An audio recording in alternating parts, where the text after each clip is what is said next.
O cheiro da sopa ainda subia quente da panela quando Rafael parou na calçada, os dedos gelados apertando as alças de metal, e ouviu de novo aquele som que vinha do outro lado do muro. Era um choro, baixo, engolido, como o de quem chora com medo de ser ouvido. A janela da casa vizinha estava acesa àquela hora em que a rua inteira já dormia, e a luz amarela escapava por uma fresta da cortina, desenhando um retângulo trêmulo sobre o paralelepípedo molhado de sereno. Ele ficou parado ali, no frio de junho que descia da serra, e mordia as orelhas, sem saber se avançava ou se voltava para dentro de casa, e fingia que não tinha escutado nada. Fazia 8 meses que Marina morava do outro lado daquele muro, e em 8 meses eles tinham trocado no máximo 3 bons dias. Rafael sabia dela o que a rua sabia, que era viúva, que o marido tinha morrido depois de uma doença longa, que ela quase não saía, que a irmã aparecia de vez em quando com sacolas de mercado e ia embora com o rosto fechado. Ele nunca tinha visto Marina chorar. Ninguém tinha. Ela era daquelas pessoas que atravessam a dor de cabeça erguida, cumprimentando os vizinhos com um sorriso ensaiado, como se o mundo não pudesse suportar vê-las quebrar. Mas naquela noite, com a rua vazia e o frio apertando, a máscara tinha caído. E Rafael, do lado de fora, segurava uma panela de sopa e um dilema que pesava mais do que ela. Ele quase deu meia volta. Quem era ele para bater na porta de uma mulher que mal conhecia, no meio da noite, com uma panela na mão, feito um intrometido? Ela ia achar estranho, ia achar invasivo. Mas então, no silêncio entre um soluço e outro, ele ouviu a voz da própria mãe, tão nítida, que quase olhou para trás. Rafael, quando alguém está sofrendo, você não pergunta se pode ajudar. Você só ajuda. Leva um prato de comida quente. Comida quente diz o que a gente não sabe falar. Dona Aurora tinha morrido havia quase 1 ano, e ainda assim continuava ali, dentro dele, corrigindo seus passos. Ele respirou fundo, o vapor da respiração se misturando ao vapor da sopa, e atravessou os poucos metros que separavam o portão dele do portão dela. Antes de continuar, me conta nos comentários de que cidade você está assistindo. Adoro saber até onde essas histórias chegam. Agora, vem comigo, porque essa noite fria estava só começando. A casa de Rafael, do outro lado daquele muro, era o retrato de um homem que tinha organizado a solidão até ela virar rotina. Cada coisa no seu lugar, cada dia igual ao anterior. Ele acordava às 6, fazia o café na mesma caneca lascada, dava aula de música numa escola municipal do centro, voltava, corrigia partituras, jantava sozinho vendo o jornal e dormia. Aos 39 anos, tinha as mãos de quem já foi músico de verdade, dedos longos calejados nas pontas, mas o violão estava encostado no canto da sala havia meses, dentro do case preto, coberto por uma camada fina de poeira que ele evitava olhar. Tocar doía. Tocar era lembrar de quando ainda tinha sonhos, de quando estudava para entrar numa orquestra, de quando a vida parecia uma estrada aberta e não um corredor estreito. Ele tinha largado tudo aos 32, quando o médico disse que Dona Aurora precisava de cuidados o tempo todo. Câncer, depois complicações, depois anos que se arrastaram entre hospitais e madrugadas em claro. Rafael não hesitou nem por um segundo. Deixou a cidade grande, deixou os testes para a orquestra, deixou a namorada que não teve paciência de esperar e voltou para aquela casa de bairro para ser as mãos, os pés e a coragem da mãe até o fim. Não se arrependia, faria tudo de novo. Mas quando ela partiu, ele descobriu que tinha se esquecido de como se vive para si mesmo. O silêncio da casa, antes preenchido pela respiração dela no quarto ao lado, agora era só silêncio. Um silêncio que tinha peso, que ocupava as cadeiras, que sentava à mesa com ele. O bairro onde Rafael morava era daqueles que o tempo parecia ter esquecido de propósito. E ainda bem. Ruas de paralelepípedo que faziam os carros andarem devagar, casas geminadas de janelas coloridas, muros baixos por cima dos quais as vizinhas trocavam mudas de planta e receitas de bolo. De manhã cedo, o bairro cheirava a pão saindo da padaria do seu Osvaldo na esquina, e ao café que subia de todas as cozinhas ao mesmo tempo, como se a rua inteira acordasse junto. À tarde o cheiro mudava. Era feijão apurando no fogo baixo. Era alho refogando. Era o doce de alguma panela borbulhando devagar. E ao entardecer, quando a neblina começava a descer da serra que cercava a cidade, o ar ficava com aquele frio úmido do inverno mineiro, o frio que pede casaco de lã, chinelo trocado por meia e chá quente na caneca. Rafael conhecia cada som daquela rua: o carro de pão às 6, o sino da igreja às horas cheias, o latido do vira-lata do seu Osvaldo, a novela que a dona Iracema, do número 12, assistia com o volume alto demais. Era um bairro vivo, cheio de gente, cheio de história. E, no entanto, Rafael conseguia atravessar dias inteiros sem que ninguém dissesse o nome dele. Porque a solidão, ele tinha aprendido, não é a ausência de gente ao redor, é a ausência de alguém que espera por você. Rafael tinha vizinhos, colegas de escola, alunos que o adoravam. Mas quando ele fechava a porta de casa à noite, não havia ninguém do outro lado dela, esperando para perguntar como tinha sido o dia. A caneca de café era uma só, o prato do jantar era um só. E aos poucos, sem perceber, ele foi encolhendo a própria vida para caber naquele tamanho de um. Parou de convidar gente para casa. Parou de cozinhar direito, porque cozinhar para um é triste. Parou até de tocar, porque a música, que sempre fora a coisa que mais o preenchia, agora só servia para lembrá-lo de tudo que ficou pelo caminho. O violão no canto da sala era um túmulo do que ele tinha sido. Foi por isso que, naquela noite, quando o choro atravessou o muro, algo dentro de Rafael se mexeu de um jeito que fazia tempo não se mexia. Ele reconheceu aquele som, não o choro em si, mas o que havia por trás dele, a solidão de quem sofre sem ninguém para segurar sua mão. Ele tinha chorado assim tantas noites, abafando a voz no travesseiro para os vizinhos não ouvirem. E de repente lhe pareceu absurdo, quase cruel, que duas pessoas pudessem viver tão perto, separadas por um muro de tijolos de menos de 2 metros, e sofrer exatamente a mesma dor, cada uma trancada na sua própria casa, sem saber da outra. Foi esse pensamento que o fez ferver a panela de sopa que sobrara do jantar, temperar de novo, esquentar bem e sair para a noite. O sino da igreja lá do alto bateu 10 horas quando ele chegou ao portão de Marina.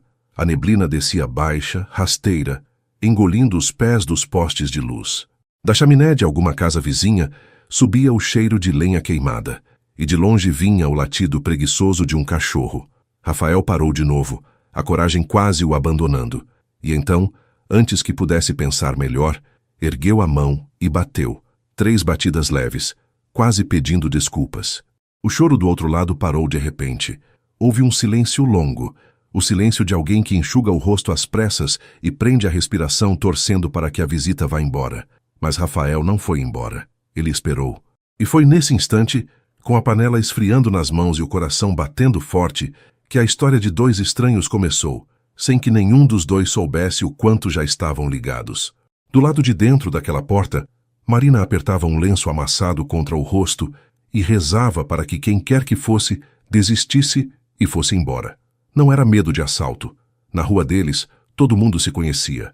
Era vergonha. A vergonha profunda de ser vista naquele estado, com os olhos inchados, o cabelo por fazer a casa que ela não tinha coragem de arrumar. Fazia 13 meses que Henrique tinha morrido, e todo mundo lhe dizia que já era hora de seguir em frente, como se a dor fosse um cômodo do qual bastasse sair e trancar a porta.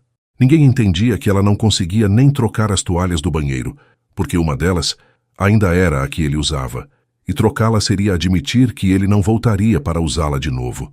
Marina tinha 36 anos, e a sensação de ter 80. A casa, que um dia fora cheia de vida, agora era um museu do que não existia mais. O casaco de Henrique continuava pendurado atrás da porta do quarto. Os livros dele, marcados na página onde parou de ler, continuavam na cabeceira. O celular dela ainda tinha a última mensagem que ele mandou. Um simples "Chego logo, meu amor", que ela relia às vezes de madrugada até a tela apagar de cansaço. Ela não conseguia apagar. Apagar era matá-lo de novo. Então preferia viver naquele tempo suspenso, onde nada avançava e nada cicatrizava. Um relógio parado na hora exata em que o mundo dela tinha desabado. Naquela tarde, tinha sido pior. Marina abrira sem querer uma caixa de sapato velha no fundo do armário, procurando um documento. E em vez do documento, encontrou o passado inteiro. Fotos da adolescência, cartas da mãe já falecida, um convite de formatura e, no fundo de tudo, dobrado em 4, amarelado pelos anos, um pedaço de papel de caderno que ela não via havia 2 décadas. Suas mãos tremeram ao reconhecê-lo. Ela desdobrou o papel com o cuidado de quem manuseia uma relíquia. E ali, na letra apressada de um adolescente, estava a frase que tinha salvado a vida dela aos 18 anos. Não desista. O mundo precisa da música que só você sabe fazer. Um amigo que te ouviu. Ela nunca soubera o nome desse amigo e nunca tinha contado essa história para ninguém, nem para Henrique. Para entender o que aquele bilhete significava, é preciso voltar 20 anos. Marina tinha 18 e o mundo tinha acabado de desabar pela primeira vez. Fazia 3 meses que a mãe dela havia morrido. De repente, o coração que parou numa madrugada de outono. E não era uma mãe qualquer que Marina tinha perdido. Era a mulher que a colocara na música desde criança, que economizava para pagar as aulas de flauta, que sentava na primeira fila de cada apresentação com os olhos brilhando de orgulho. A flauta, para Marina, sempre tinha sido a mãe. Tocar era falar com ela. E agora que ela se fora, cada nota doía como sal na ferida. Naquele ano, houve um festival de música das escolas em Belo Horizonte, e Marina foi inscrita pela professora, quase à força. Ela chegou lá vazia por dentro, sem forças nem para tocar, carregando um luto grande demais para uma menina daquela idade, decidida a largar a flauta para sempre depois daquele dia, porque tocar sem a mãe na plateia parecia não fazer mais o menor sentido. Sentou-se sozinha nos fundos do auditório, olhando o nada, quando um garoto que ela nunca tinha visto subiu ao palco com um violão e começou a tocar. Marina nunca esqueceu aquela música. Não era uma canção conhecida. O garoto tinha composto. Deu para perceber pela forma como ele fechava os olhos, como se estivesse lendo a melodia por dentro. Era uma música triste e luminosa ao mesmo tempo, dessas que parecem entender exatamente o que a gente sente sem nunca ter nos conhecido. E enquanto o garoto tocava, algo dentro de Marina, uma luz que estava quase apagando, tornou a brilhar. Ela chorou ali, sozinha, no escuro do auditório, e chorou não de tristeza, mas de alívio, como quem descobre que não está tão sozinha quanto pensava. Quando a apresentação acabou, ela juntou coragem, procurou o garoto na saída, mas ele já tinha ido.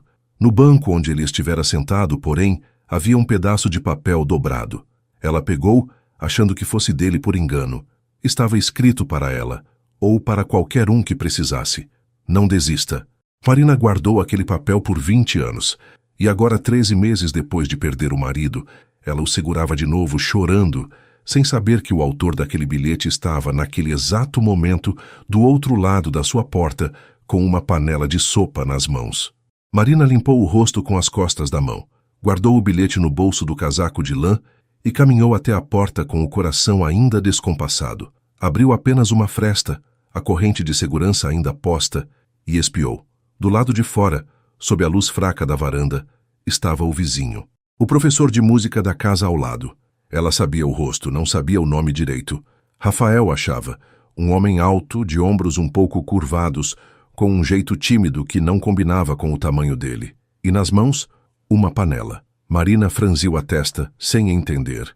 O que ela ainda não sabia, o que levaria semanas para descobrir, é que aquele homem tímido do outro lado da porta carregava, sem imaginar, a resposta para o maior mistério da vida dela. «Boa noite», disse ele, e a voz saiu mais baixa do que ele pretendia. «Desculpa a hora. Eu fiz sopa hoje. Sobrou bastante. E pensei que talvez a senhora quisesse. Tá fazendo muito frio». Foi tão desajeitado, tão claramente uma desculpa mal montada, que por um instante Marina não soube o que responder. Ela sabia que não tinha sobrado sopa nenhuma por acaso. Sabia que ele tinha ouvido. As casas eram geminadas, os muros eram baixos e ela tinha chorado alto demais. O rosto dela queimou de vergonha e o primeiro impulso foi fechar a porta, agradecer educadamente e sumir. Obrigada, mas não precisava. A frase já estava formada na ponta da língua, a frase de sempre, a que mantinha todo mundo do lado de fora, mas alguma coisa a fez hesitar. Talvez o frio, talvez o cansaço de estar sempre sozinha, talvez o jeito do homem, que não a olhava com pena, mas com um reconhecimento estranho como quem enxerga na outra pessoa uma dor que também é sua. O senhor não precisava se incomodar, ela disse por fim, a voz rouca de tanto chorar. Não é incômodo nenhum, respondeu Rafael. Minha mãe fazia essa sopa. Ela dizia que comida quente diz o que a gente não sabe falar. Ele parou, constrangido pela própria sinceridade, e olhou para a panela como se ela pudesse socorrê-lo. Enfim, não quero atrapalhar. Só deixo aqui. A senhora aquece amanhã. E foi essa frase.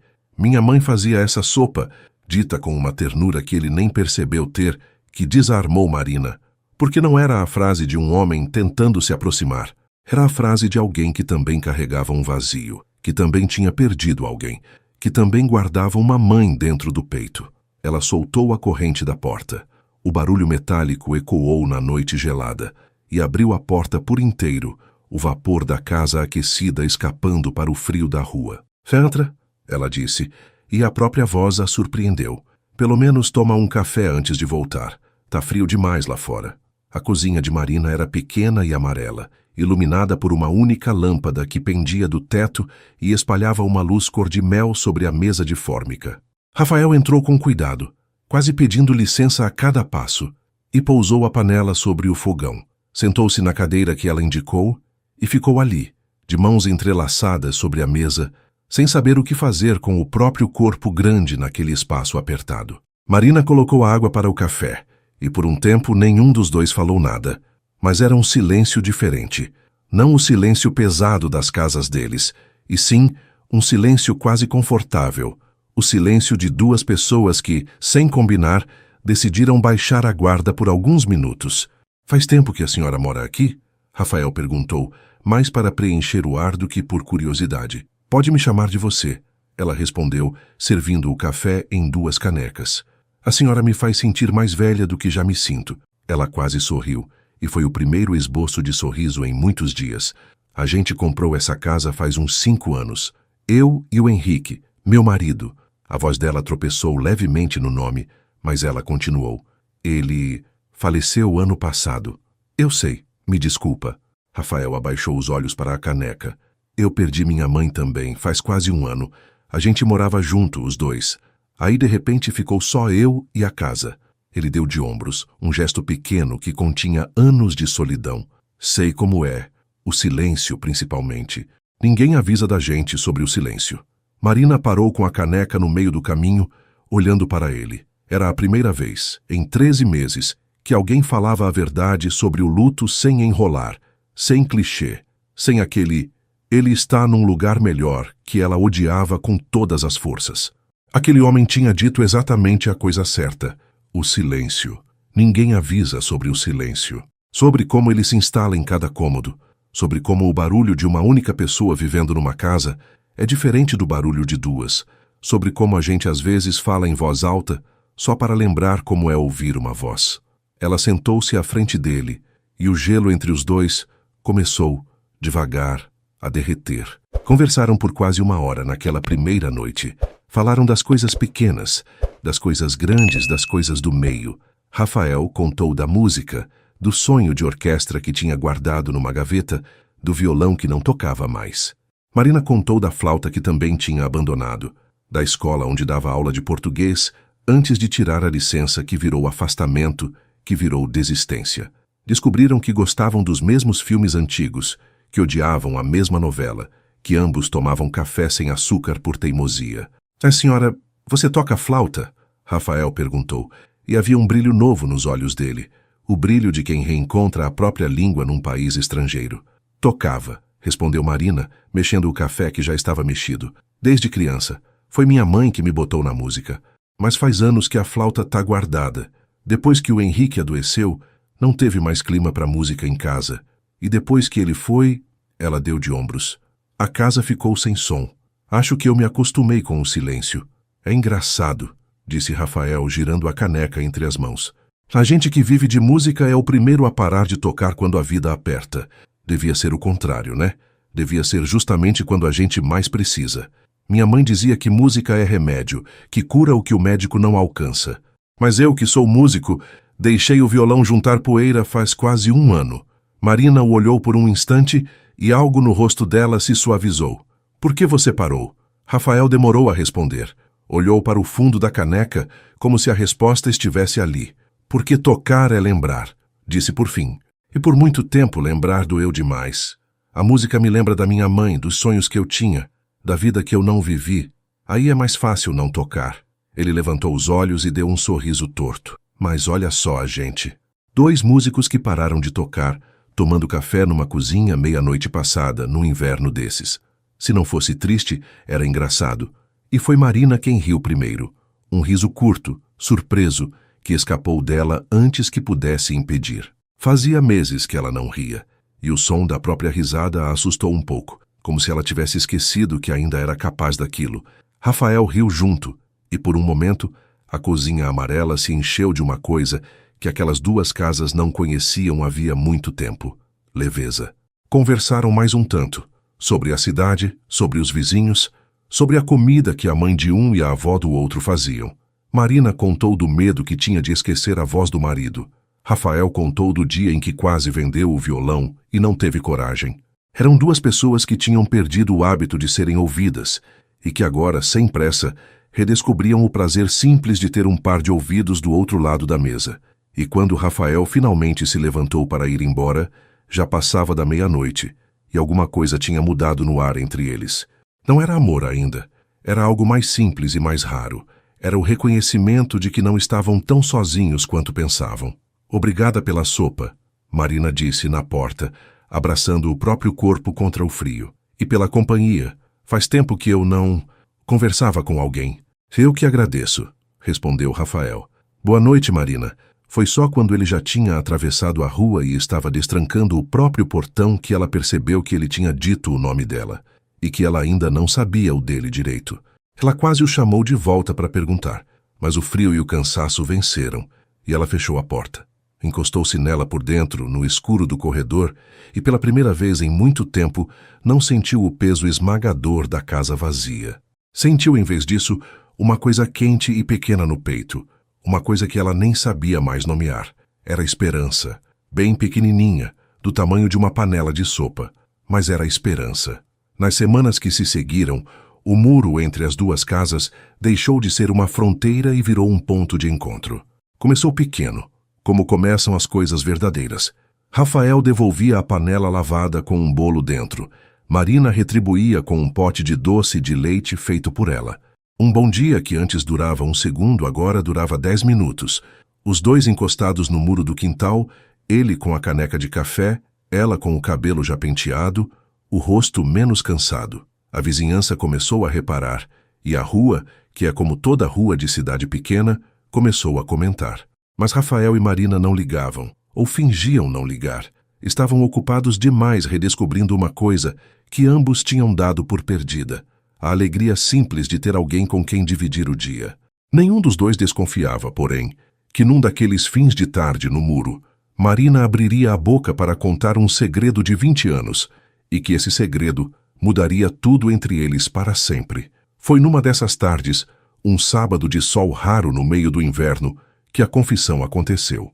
Estavam os 2 sentados em banquinhos no quintal de Marina, aproveitando o calor tímido do sol, quando ela, sem que ele pedisse, começou a contar a história que nunca tinha contado para ninguém. Falou da mãe que tinha perdido tão cedo, da flauta que era a voz das 2, dos 18 anos em que ela quase desistiu da música para sempre.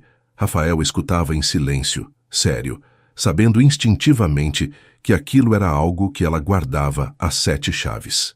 E então Marina tirou do bolso um papel dobrado em 4, amarelado, gasto nas dobras, e o pousou sobre o joelho. Eu nunca mostrei isso para ninguém, ela disse a voz baixa, nem pro Henrique. Teve um dia, quando eu tinha 18 anos, que eu fui num festival de música em Belo Horizonte, poucos meses depois de perder a minha mãe. E não era só a minha mãe, Rafael, era a pessoa que botou a flauta na minha mão, que me ensinou a amar música. Ela morreu do coração, de uma hora para outra. Aí eu fui para esse festival decidida a largar tudo, a nunca mais tocar, porque tocar sem ela me ouvindo doía demais. Você não imagina o tamanho do vazio que eu carregava. Ela respirou fundo, os olhos marejando. E aí um garoto subiu no palco. Eu não sabia quem era. Ele tocou uma música no violão, uma música que ele mesmo tinha feito, dava para ver. E aquela música, eu não sei explicar. Foi como se alguém, pela primeira vez, entendesse exatamente o que eu estava sentindo. Foi a coisa mais bonita que eu já ouvi na vida. E quando acabou, eu fui procurar ele, mas ele já tinha ido embora. Só deixou isso no banco. Ela desdobrou o papel com dedos trêmulos e leu em voz alta, embora soubesse cada palavra de cor. Não desista. O mundo precisa da música que só você sabe fazer. Um amigo que te ouviu. Ela ergueu os olhos para ele, sorrindo em meio às lágrimas. Esse bilhete me salvou a vida, Rafael. Eu voltei para casa por causa dele. Eu decidi viver por causa de um garoto que eu nunca soube o nome, que tocou uma música num palco e deixou um bilhete num banco. 20 anos eu guardo isso. Não é engraçado? A gente nunca sabe o que salva a gente. Rafael tinha ficado muito quieto. Marina, absorta na própria história, não percebeu de imediato a mudança no rosto dele. Mas quando percebeu, estranhou. Ele estava pálido, os olhos fixos no papel, os lábios entreabertos como se tivesse esquecido como se respira. As mãos dele, que tocavam violão havia 30 anos, tremiam levemente sobre os joelhos. Por um longo momento, ele não conseguiu dizer nada. E quando conseguiu, a voz saiu num fio quebrada, quase um sussurro. Belo Horizonte, Festival das Escolas, 2004. Ele engoliu em seco. A música. Ela começava devagar, só 3 notas repetidas, e depois abria para uma parte mais alta, quase alegre, no meio da tristeza. Era isso? Marina ficou branca. O sorriso morreu no rosto dela. Como você sabe disso? Rafael levou a mão ao peito, como se precisasse segurar o próprio coração no lugar. Quando falou de novo, os olhos dele estavam cheios d'água, e a voz mal se sustentava. Porque a música era minha, Marina. Fui eu que toquei, fui eu que escrevi esse bilhete. O tempo pareceu parar no quintal. O sol continuou brilhando. Um pássaro cantou em algum lugar. O mundo seguiu girando indiferente. Mas para aqueles dois, sentados nos banquinhos, o universo inteiro tinha se comprimido naquele instante impossível. Marina olhava para Rafael sem conseguir processar. 20 anos. 20 anos ela tinha guardado aquele bilhete, tinha atravessado a adolescência, o casamento, a viuvez, tinha construído a vida inteira a partir daquele momento, e o autor estava ali, na frente dela, morando do outro lado do muro, tomando café na sua cozinha, trazendo sopa numa noite fria. Ela levou as mãos à boca. As lágrimas vieram sem que ela pudesse contê-las. Por um longo momento nenhum dos dois conseguiu falar. O silêncio no quintal era grande, mas não era vazio. Era um silêncio cheio, denso. O silêncio de 2 vidas se reorganizando ao mesmo tempo diante de uma verdade que não cabia em palavras. Marina olhava para o rosto dele procurando o rapaz de 21 anos, e aos poucos, por baixo das rugas e da barba por fazer e do cansaço de 40 anos, ela o encontrava. Os mesmos olhos, o mesmo jeito de franzir a testa. Era ele. Tinha sido ele o tempo todo. Não pode ser, ela sussurrou. Não pode ser você. Isso não é possível. Eu tinha 21 anos, disse Rafael, a voz embargada. Eu tocava naquele festival representando a escola de música onde eu estudava. E teve uma menina, nos fundos do auditório, que eu vi da onde eu estava. Ela estava tão apagada, tão sozinha. Eu não conhecia ela, mas eu senti que tinha que tocar para ela. Sabe quando você olha para uma pessoa e sente a dor dela do outro lado do salão? Foi assim. Eu toquei aquela música pensando nela, só nela. O auditório inteiro sumiu. E depois eu quis ir falar, mas eu era um moleque tímido. Morri de vergonha. Então eu escrevi aquele bilhete correndo, deixei no banco onde ela estava sentada e saí de fininho antes que ela voltasse. Ele riu, um riso molhado de choro. 20 anos, Marina. 20 anos eu carreguei essa história. Eu sempre me perguntei se aquela menina ficou bem, se ela leu o bilhete, se serviu para alguma coisa. Teve noite que eu deitei pensando nela, sem nem saber o nome, torcendo para que ela tivesse dado certo na vida. Eu nunca soube, até agora. Marina chorava e ria ao mesmo tempo, o rosto molhado, esticando a mão trêmula para tocar a dele. Serviu, ela disse. Serviu para tudo, Rafael. Eu li aquele bilhete no ônibus voltando para casa, e eu decidi continuar. Decidi que se um estranho, um menino que eu nem conhecia, achava que o mundo precisava da minha música, então talvez valesse a pena ficar para descobrir. Eu voltei a tocar. Eu terminei a escola. Eu me formei. Eu virei professora. Eu conheci o Henrique. Eu vivi, Rafael. Eu vivi uma vida inteira por causa de um pedaço de papel que você deixou num banco. Ela apertou a mão dele com força. Você salvou a minha vida sem nem saber meu nome. E depois a vida te trouxe de volta para mim, do outro lado de um muro, justo quando eu estava afundando de novo. Se isso não é coincidência, o que é? E ali no quintal, sob o sol de inverno, dois estranhos que já não eram estranhos coisa nenhuma seguraram as mãos um do outro, entendendo pela primeira vez que o destino os havia reunido não uma, mas duas vezes, e que talvez, só talvez, não fosse coincidência. Os dias seguintes foram estranhos e luminosos para os dois. Havia uma vertigem no ar, a sensação de estar diante de algo grande demais para caber numa vida comum. Rafael passou noites em claro, revirando a lembrança daquele festival, buscando na memória o rosto da menina dos fundos, tentando encaixá-lo no rosto da mulher de 36 anos, que agora ocupava seus pensamentos.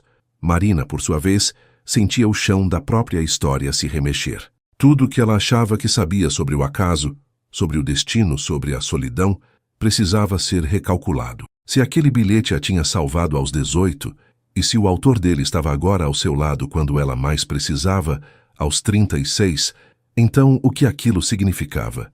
Ela tinha medo de responder, porque, junto com o encantamento, veio a culpa. Culpa pesada, densa, que subia pelo peito de Marina toda vez que ela se pegava sorrindo. Henrique tinha morrido havia pouco mais de 1 ano. Como ela podia estar sentindo aquilo?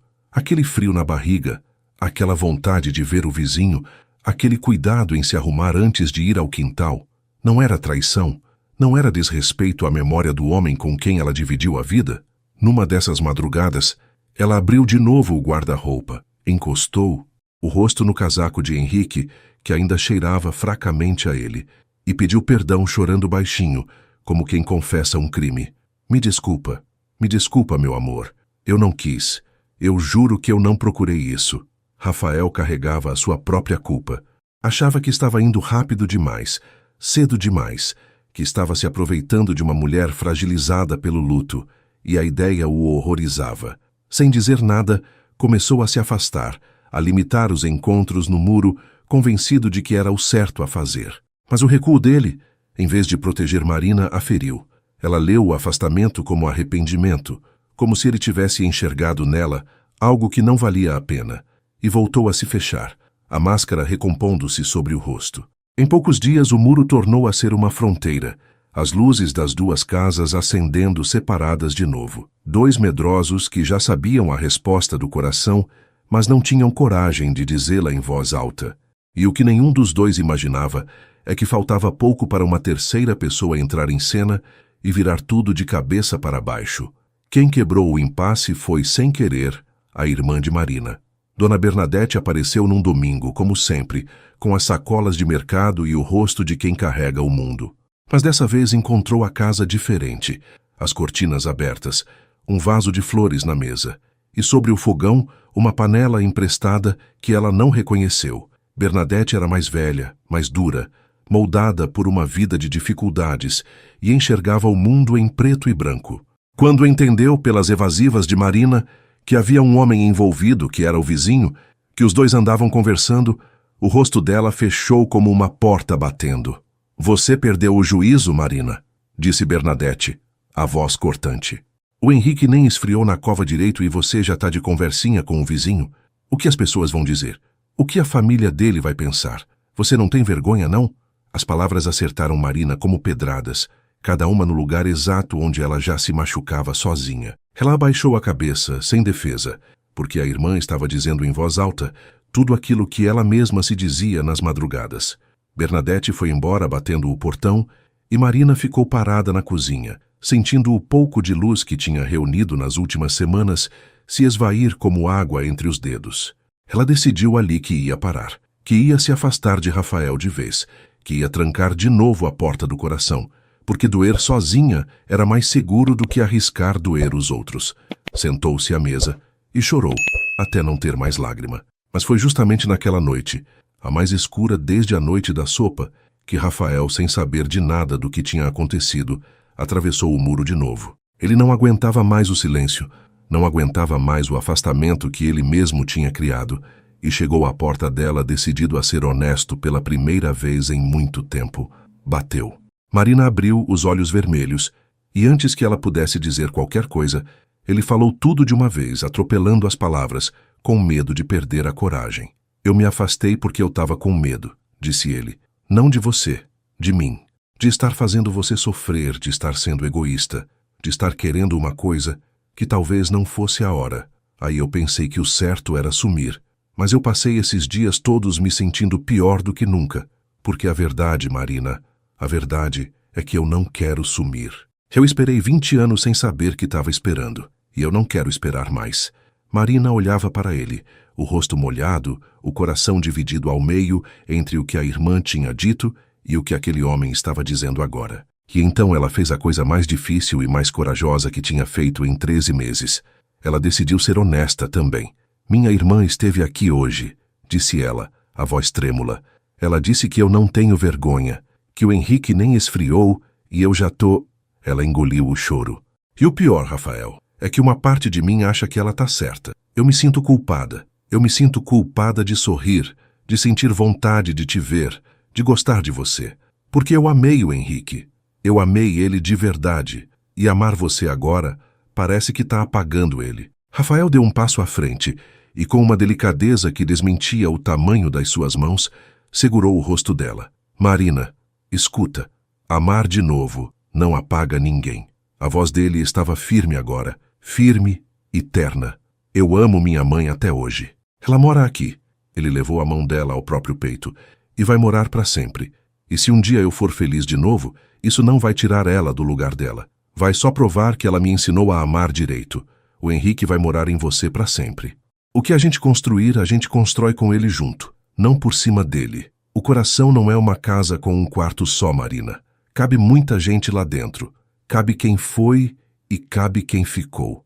Marina desabou no peito dele chorando, mas era um choro diferente de todos os outros dos últimos meses. Era um choro que libertava em vez de aprisionar. E ali, na soleira da porta onde tudo tinha começado, sob o mesmo frio da primeira noite, ela entendeu que Rafael tinha razão. Que amar de novo não era trair, era honrar. Era provar que o amor que ela tinha vivido a ensinou a reconhecer o amor quando ele batesse de novo à sua porta, com uma panela de sopa nas mãos. A primavera chegou devagar naquele ano, e com ela vieram as pequenas mudanças que anunciam uma vida se reconstruindo. A primeira delas foi o violão. Numa tarde de setembro, Rafael tirou o instrumento do case pela primeira vez em quase um ano, limpou a poeira com um pano macio, afinou corda por corda com o cuidado de quem reencontra um velho amigo e sentou-se no quintal. Marina, do outro lado do muro, parou o que estava fazendo. Ele começou a tocar, os dedos meio duros no início, tropeçando, redescobrindo o caminho nas cordas. E depois de alguns compassos, a música fluiu. Era aquela música, a mesma que ele tinha tocado num palco em Belo Horizonte 20 anos antes. A que tinha salvado a vida de uma menina que ele não conhecia. Marina largou tudo e correu para o muro. Encostou-se nele e escutou, as lágrimas escorrendo livres agora, sem culpa nenhuma. Aos 18 anos, ela tinha ouvido aquela música sozinha, no escuro de um auditório, sem saber quem tocava.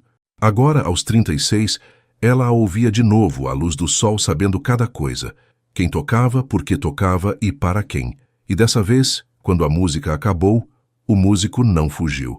Ele olhou por cima do muro, encontrou os olhos dela e sorriu. E ela, que tinha passado 13 meses achando que nunca mais sorriria de verdade, sorriu de volta com o rosto inteiro.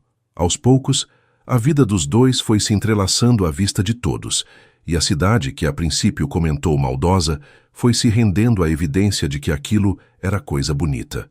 Os cafés da manhã no muro do quintal viraram rotina, e depois viraram cafés da tarde também, e depois jantares, cada um levando um prato, a mesa posta ora numa casa, ora na outra. Rafael descobriu que Marina fazia o melhor frango com quiabo que ele já tinha comido, e Marina descobriu que Rafael, apesar de desastrado na cozinha, fazia um pão de queijo que valia o perdão de qualquer defeito. Aos domingos começaram a caminhar juntos até a feira do centro, ela de braço dado com ele, escolhendo as frutas, provando o queijo do seu Geraldo, rindo das mesmas bobagens. A cidade pequena, que tudo vê e tudo comenta, aos poucos parou de cochichar, porque não há fofoca que resista à imagem de duas pessoas felizes, de mãos dadas na feira, num domingo de sol. A dona da quitanda, que no começo torcia o nariz, passou a guardar as melhores mangas para Marina. O seu Osvaldo da padaria começou a chamar Rafael de moço da namorada bonita. Até a dona Iracema, do número 12, a mais linguaruda da rua, teve que admitir para as amigas que aqueles dois foram feitos um para o outro. Só demoraram 20 anos para descobrir. A rua inteira, sem combinar, adotou o romance dos dois vizinhos como se fosse coisa da própria família. E era de certo modo, porque numa cidade pequena, a felicidade de um vizinho é um pouco a felicidade de todos. A única que resistia era Bernadette. A irmã de Marina não voltou a casa por semanas depois daquela discussão, e o silêncio dela pesava mais do que qualquer palavra. Marina ligava, e a irmã respondia seco, com meias frases, com aquele frio que só o ressentimento de família sabe fazer. Doía em Marina, porque Bernadette era tudo que tinha sobrado da família dela, a única que restava para lembrar da mãe, dos tempos de menina, das raízes. E Marina se recusava a escolher entre a irmã e a felicidade nova. Ela queria as duas coisas, precisava das duas. Foi Rafael quem, com jeito, encontrou o caminho. Num domingo, sem avisar Marina, ele foi até a casa de Bernadette levando uma caixa de ferramentas. A torneira da cozinha dela pingava havia meses. Marina tinha comentado isso de passagem uma vez. Rafael bateu na porta, foi recebido com a cara fechada de sempre, mas não se abalou. Dona Bernadette, eu não vim conversar, não. Vim consertar essa torneira que a senhora está deixando pingar dinheiro pelo ralo. Depois a senhora me manda embora, se quiser. E ficou lá, de joelhos embaixo da pia por quase 1 hora, trocando o reparo, apertando a rosca, enquanto Bernadette o observava do canto da cozinha, sem saber o que fazer com aquele homem que não se ofendia. Quando terminou, a torneira estava seca. E Rafael, reparando no violão velho encostado num canto, que tinha sido do pai dela, Bernadette contaria depois, pediu licença e tocou uma música. Não qualquer música, uma modinha antiga, dessas que a mãe das duas cantava na cozinha quando elas eram meninas. Marina tinha contado a ele. Bernadette reconheceu nos primeiros acordes, e o rosto duro dela, aquele rosto que a vida tinha endurecido à base de dificuldade, começou a se desmanchar. Quando a música acabou, ela estava chorando, e não teve mais como fingir raiva. No domingo seguinte, houve almoço na casa de Marina e Bernadette veio. Trouxe uma travessa de arroz com pequi, sentou-se à mesa e comeu em silêncio no começo, ainda meio arisca. Mas Rafael a fez rir contando das trapalhadas dele como professor, e no meio do almoço já estava chamando ele de cunhado, sem nem perceber. Foi na despedida, já no portão, que Bernadette puxou a irmã de lado. Segurou o braço de Marina, olhou fundo nos olhos dela e disse baixinho, a voz embargada: "Me desculpa, tá? Eu fui dura. É que eu tinha medo de te ver sofrer de novo. Perder o Henrique quase acabou com você, Marina. Eu vi de perto. Aí eu pensei que te proteger era te segurar longe de tudo. Mas eu estava errada." Ela olhou por cima do ombro para dentro da casa, onde Rafael recolhia os pratos cantarolando. Ele é um homem bom. Dá para ver de longe. O Henrique ia gostar dele. E a mãe ia amar. Bernadette apertou a mão da irmã. "Seja feliz, minha irmã. Você merece." Já sofreu o que tinha que sofrer, e foi a bênção que Marina, sem saber, mais precisava ouvir, porque uma coisa é o coração da gente dizer que é hora de ser feliz de novo, outra é ouvir isso da boca de quem carrega o mesmo sangue, a mesma memória, a mesma mãe. Rafael, por sua vez, voltou a dar aulas com uma energia nova, e mais do que isso, voltou a compor. Montou um pequeno grupo de música na igreja do bairro, ensinando de graça às crianças da vizinhança que não tinham dinheiro para instrumento, emprestando o próprio violão, um por um, como quem passa adiante o que um dia recebeu. Ele dizia quando alguém perguntava por que fazia aquilo de graça, porque um dia, num festival em Belo Horizonte, um rapaz de 21 anos tocou uma música para uma moça que ele nem conhecia, e aquilo salvou uma vida. A gente nunca sabe qual criança dessas vai precisar de uma música um dia. Então eu ensino todas. Marina, por sua vez, pegou a flauta de volta. A princípio só para acompanhar Rafael, depois por prazer próprio, e por fim retornou à escola onde dava aula, não mais como quem cumpre uma obrigação, mas como quem tem de novo o que ensinar. Os dois viraram, sem querer, uma espécie de farol no bairro. As pessoas passavam pela rua ao entardecer e ouviam música vindo daquele quintal. Um violão e uma flauta conversando, se procurando, se encontrando. E paravam, e sorriam, e iam para casa um pouquinho mais leves. A bondade de uma noite fria tinha se espalhado. como sempre acontece quando é bondade de verdade. Passou-se quase um ano desde a noite da sopa, que numa tarde de junho, exatamente na estação em que tudo tinha começado, o frio voltou a descer da serra, a neblina voltou a rastejar pelas ruas de paralelepípedo e o sino da igreja bateu as horas como sempre bateu. Mas a rua estava diferente agora. Ou melhor, uma casa estava diferente. Porque naquele fim de tarde, Rafael não estava mais do outro lado do muro.